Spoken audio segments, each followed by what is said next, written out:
金源發展咧，前身係金源米業啦。咁我哋其實由初由做米開始咧，公司就係一直係喺香港同埋內地發展嘅。咁樣咧，我哋有幸咧就早年咧就被派落去越南同埋泰國直情喺嗰度住咗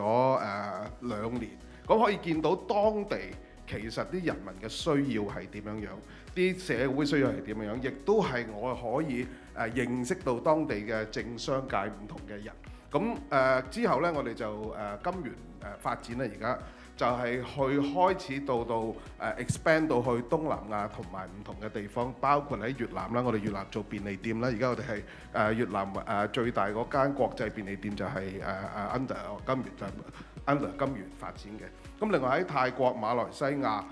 日本，我哋就都會投資，由將一間香港公司或者係一間中國香港同內地公司發展到一間亞洲嘅公司。咁亦都係呢樣嘢，我就成日都奉勸啲年青人咧，真係出去行下，行多啲，睇多啲，亦都可以去到知道係去出邊嘅社會係點樣樣。咁今次我哋好多謝咧，就係資本平台